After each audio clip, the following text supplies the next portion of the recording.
The first presenter is going to be Carroll, who is a fellow at Johns Hopkins Center for a Livable Future and also an employee of the EPA, although tonight she's here with her CLF official hat on. Hi all. I'll go through this pretty fast, but feel free to stop me. And I guess we'll also save some time for questions at the end. And I am speaking as a, I guess it's a little confusing at times. I'm here officially with CLF, but if you ask me something about the EPA, obviously I can't speak for the EPA, but I can tell you some about my experiences there. So that's part of that little dance. So anyway, Brownfields Useful Lessons for Urban Ag. Why am I working on this? Well, I had this flashback in 2008 when all the news, we started talking about food in a big way, thanks to Michael Pollan and a few bad epidemics. And I started seeing a whole lot of discussion in the media about people taking over vacant lots. And I had a flashback to the 1990s, which I guess isn't too bad. But it was because I was the lead coordinator in EPA New England. I worked in the Boston office. There was an emergency lead poisoning area in Boston because there was so many kids who were getting really badly lead poisoned. And they, in addition, because it was a very poor community, people were taking over the vacant lots to grow.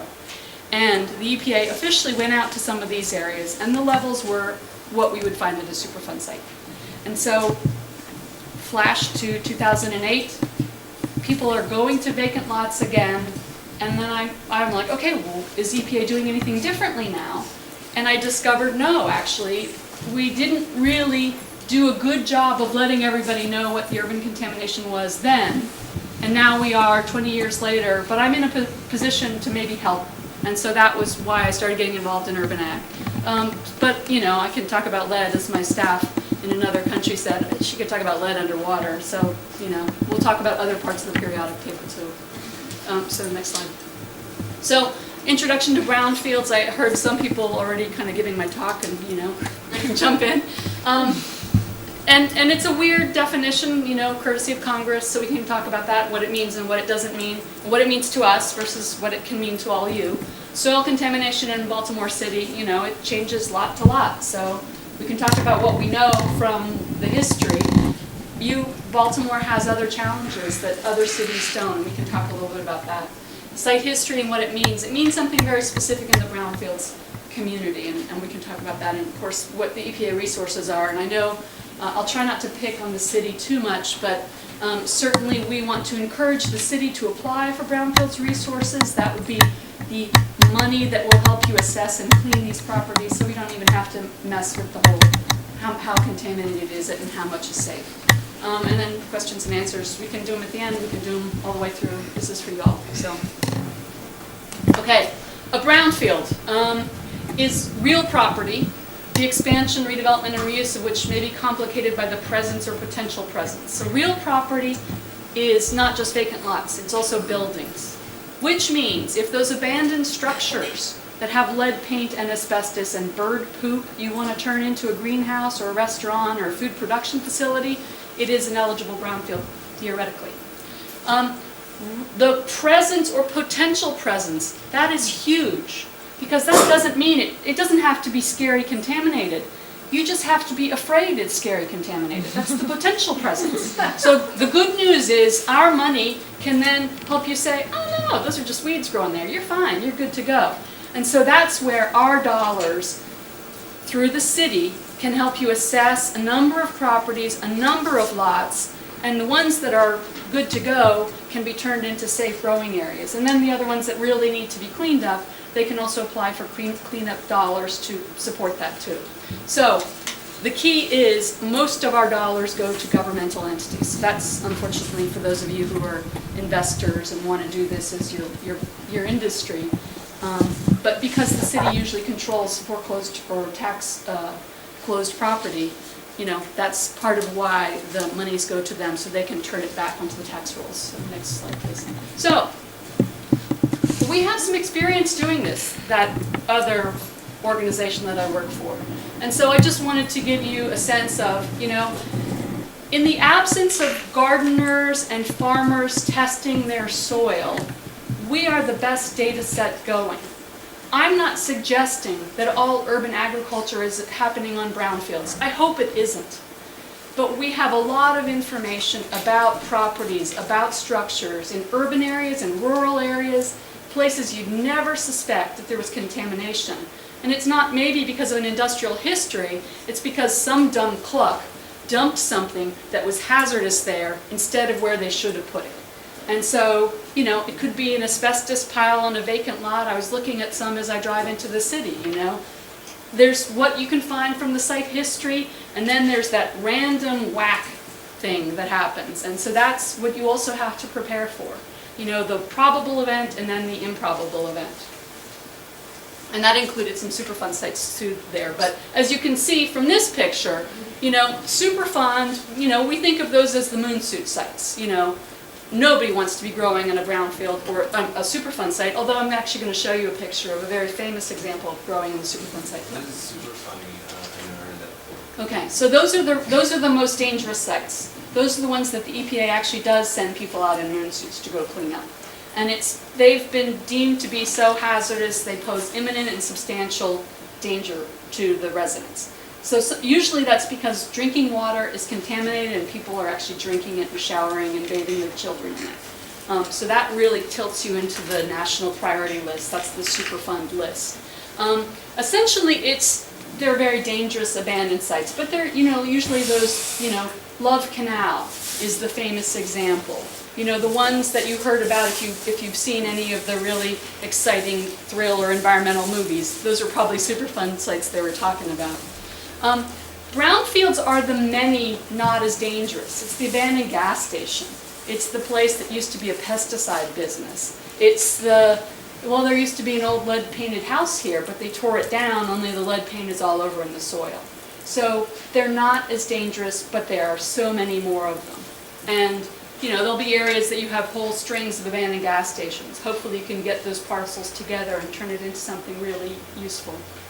So that's just to give you a scale of the types of different sites.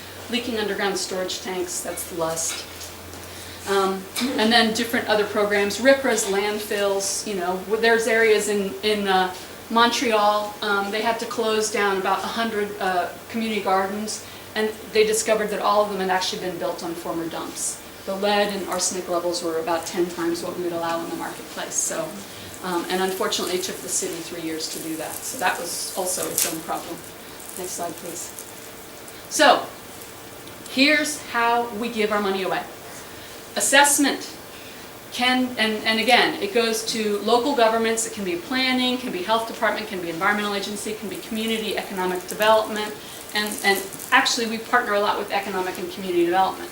Assessment, so that's a windshield survey in that you can drive by a whole bunch of different abandoned lots and think, that looks like it could be a brownfield. We're going to come back here and sample.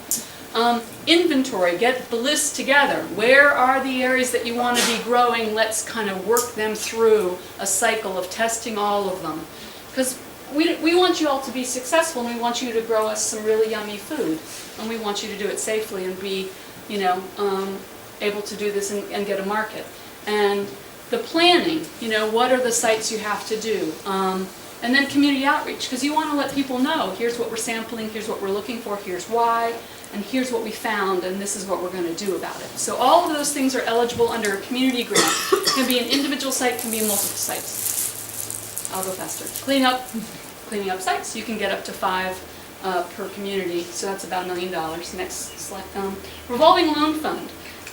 So this is essentially, if you have a lot of sites, which Baltimore does, and essentially what can happen is there's a pool, so both private market and sub-grants can be made to community organizations. So a community organization that bought a property and wanted to have a garden on it or a farm, they could be eligible to a sub-grant. There'd be some hoops on how they get to that, but we could work through that with, or those people at the UK could work through that with you. And job training. And that's, Civic Works actually had a job training grant, so they were doing Brownfields training to people from the neighborhood, but they and another community, Groundwork Providence, are actually trying to make the connection with the environmental training and with the urban agriculture, because, you know, kind of combining the two training will actually be more bang for the buck. The other thing And we've talked to the city about this, and we want you to know about it. Targeted brownfield assessment, you go to the EPA regional office in Philadelphia, you fill out some paperwork, and you say, there is a great community need for this site to be assessed. EPA, will you please send your contractor out to assess it for us? And it's a first come served pot of money, but you know, if you time it right and there's money in the pot, then you can make the case, then that's eligible. So, you know, you guys might want to get together and figure out what's the best way to do that. We fund the New Jersey Institute of Technology to help you write grants, help you navigate the Brownfields system. You know, we're the spooky federal government, so don't talk to us, talk to them if that's easier. But we fund them to provide technical support to communities. And if, you know, getting them down here to help in a future thing is the way to go, then we can talk, and I gave you Colette's number, and there's, and you can get to all this off of the Brownfields webpage if you, you'll have my details, we can communicate after this. So, what do we find? And I love that picture.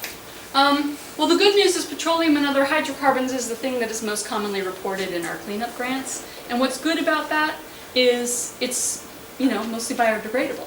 So with some easy improvements to the soil and composting over a period of time, a lot of the fractions of the fuels can be biodegraded.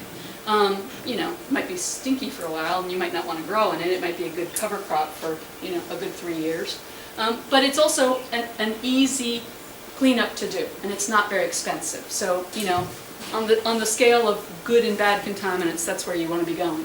Lead and other heavy metals, PAHs, they're combustion products, volatiles, dry cleaning solvents if you were in a machine shop.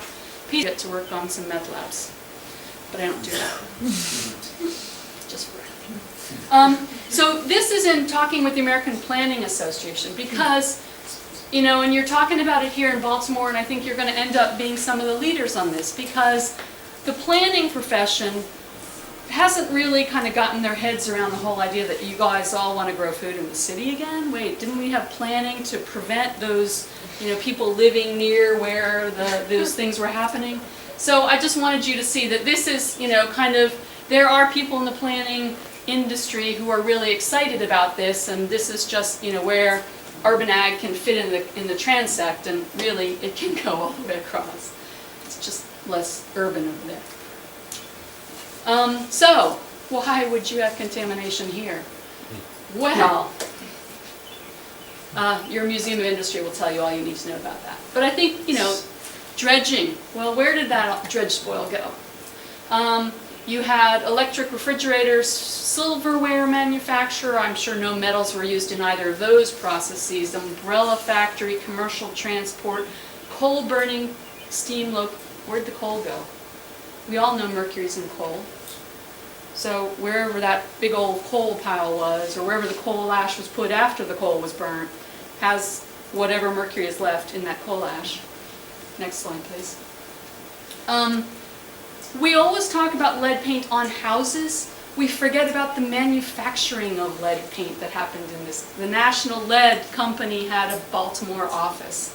And because you're a port, because you're a wharf, they used a higher lead content paint on ships, on bridges, on wharves, because it was steel infrastructure that had to be protected from corrosion. Lead's good about that. That's why we still put lead in things, to prevent corrosion.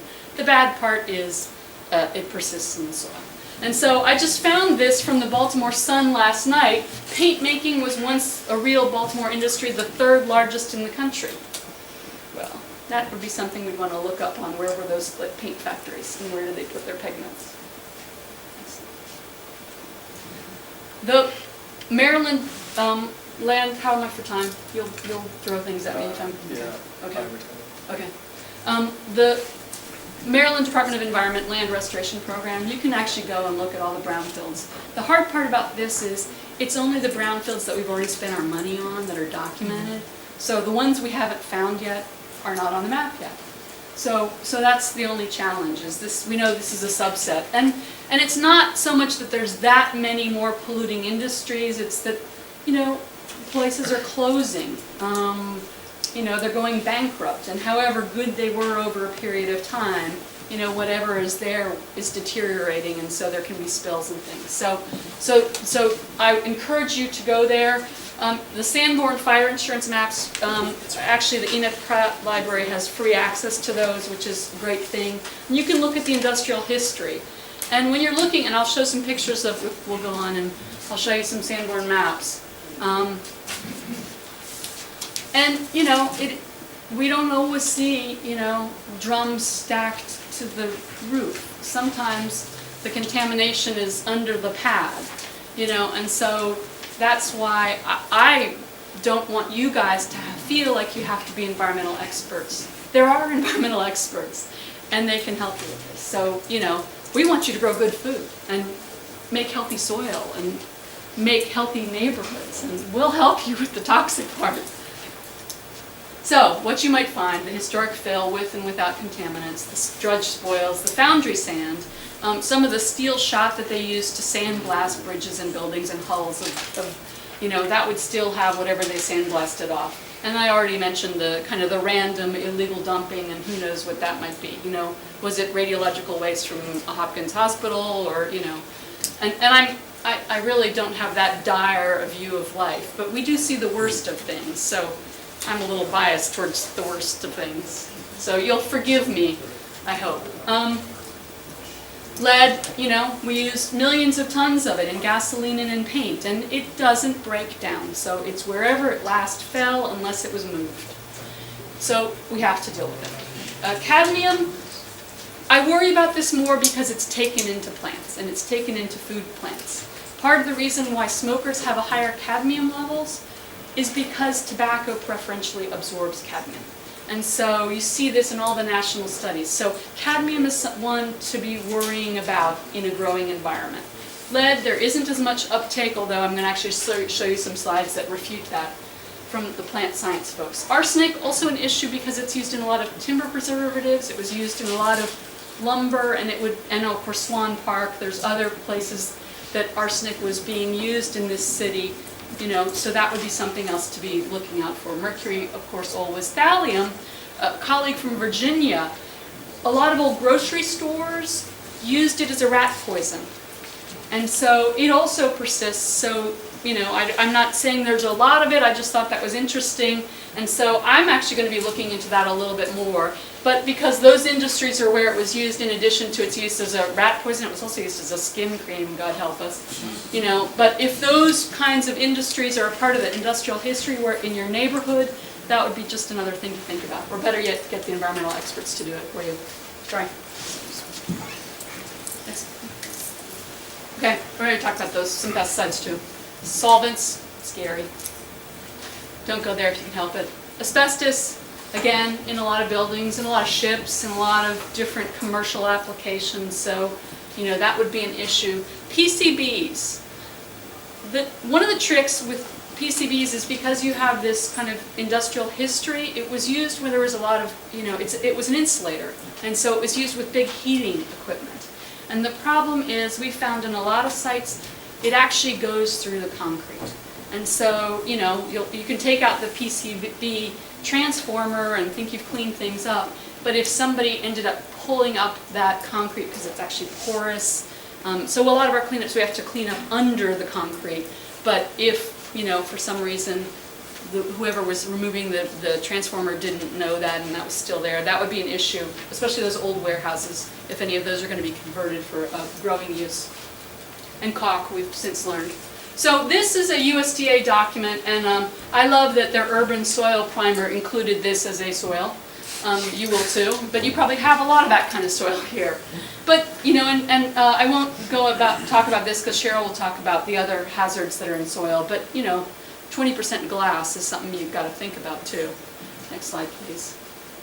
So that is actually a super fun site in Philadelphia also, and I guess we'll talk about this some more. Now make it was opened by a chef, brave chef, Mary Seton Corboy. She's worth a trip because she's a hoot and she makes really good food. On 5 foot of gravel, all in raised beds above. It's a 1 acre area. They have catalyzed their whole neighborhood. They make $800,000 a year now. So, and she has a farm truck. She's so proud that in the city of Philadelphia she has a farm truck. So there are ways to do this, and that's where those environmental professionals can be really handy and helpful. So, site history. Sorry, I gotta fit a lot in a minute. Next slide, please. Okay. This comes out of Superfund, and the whole idea is if you find out about the site before you purchase it, then you are protected from liability. And it's really driven by commercial property transaction. So if you are trying to get bank money, they will require you to do this. This is called your due diligence. Phase 1 is simply looking at the history. And we've given you some of the things that you could do this yourself. But it has to be done by a professional engineer or professional geologist. And then phase 2 is sampling, and then you can do more suites of sampling. But this is why we look into the site history, because otherwise, how do you know what to test for? The only things you have to go on is what was there before. What did they do? What did they use? How did they do it? You know, and then that makes you start thinking, because otherwise we'd spend all of our money testing, and you know, we'd take a while to get things cleaned up. So the state program can also help you understand some of these things. So, you know, when I was looking at, as an inspector, you look for weird stuff like that. Like, okay, here's a pipe. Pipe to what? You know? Oh, that's interesting goo coming out of that. What's that? You know, and I was an inspector. I was an underground storage tank inspector. I inspected other kinds of facilities too. And so, you know, you just use all your senses. You look at what makes sense, you smell, you know, look at how come nothing is growing in that area. And so this is where your environmental experts can be really helpful. And a phase 1 only costs $1,200, so that might be something worth pooling your resources for if that's where you want to go. So the Sanborn map, you know, it'll tell you what the building is, but for us, you know, it's like, where's the drain pipes? Where's the stuff that, you know, if something was in that property and used, where is it most likely to be still? Because, you know, if it's a 1920 property, you know, well, metals will still be there, but a lot of solvents and other things might not be. And so then you'll track what would have the path of the contaminant been in the structure during its use. Thanks. You talk to the neighbors, you talk to, you know, have there been enforcement actions? Did anybody remember anybody burying something in the back 40? Next slide. But we've done a lot of these. And so, you know, I wanted you to see, you know, a former greenhouse with a gas station and diesel oil tank and a lot of pesticides turned into a growing farm in Connecticut, a CSA. So, you know, we're excited at our contribution to the local food system. Next slide, please. So, risk equals hazard and exposure. There's no hazard, but there's exposure, no risk. If there's no hazard, even better, no exposure. So we're all about, if there's something there, can you cover it? Can you remove it? Can you minimize it? Or do you have to take it out? Is it so dangerous that you have to get it away? And, you know, we worry about the physical hazards. We worry about your occupational health. You're not community gardeners. You are going to be operating businesses. It is you, it is your workers. We also want you to be economically viable. We don't want you to have to sample every year. We don't want you to have an insurance problem because somebody didn't test for something. And we want your consumers to be confident in your product. That's why we want you to sample. But we're making new ground here because we're asking more of urban ag than we are of a lot of other parts of our food system. So there's the risk of the contamination, and then there's the risk of doing nothing. And you know, we got to always remember that. There's other things of just leaving those abandoned plots. So, my researcher, I manage a grant with the Kansas State University Soil and Environmental Chemistry professor, and she's been providing technical support and assistance to a number of different community gardens.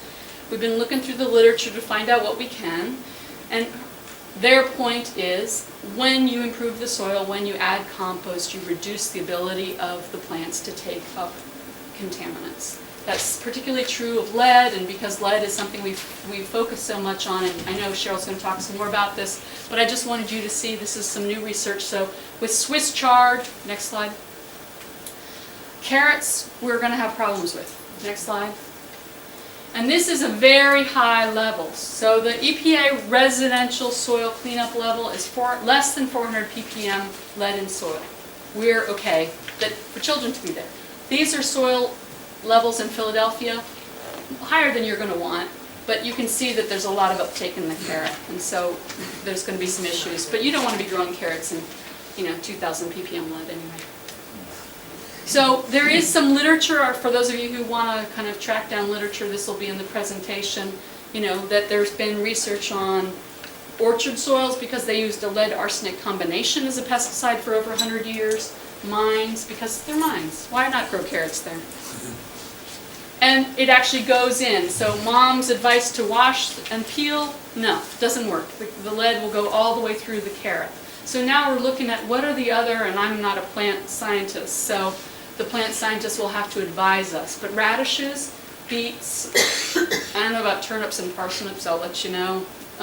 Not potatoes, different kind of physiology. So, and Dr. Rufus Cheney, he's the one who did the x-ray of the carrot, so he'll be talking soon, and he's the godfather of all of this, so he's the man to ask those questions of. These are the soil levels we found in Philadelphia, where community gardeners actually brought soil samples to the EPA for us to test as part of our National Brownfields Conference. So, 400, did I say, for residential reuse? Families bringing soils, so over half of them were above 400. And we had levels up to 3,600 ppm. There's been a expose in USA Today. It was called Ghost Factories, and they were focused on lead smelters. And it was in USA Today about two weeks ago. I'll send you the link. You can take a look at it. But lead smelters are only a drop in the bucket of the kinds of industries we've had that have produced things that we would worry about. So that's why I want you all to be prepared. I think that might be the end. So that's just the mine, the garden, the lead central. Next slide. That's me. One more.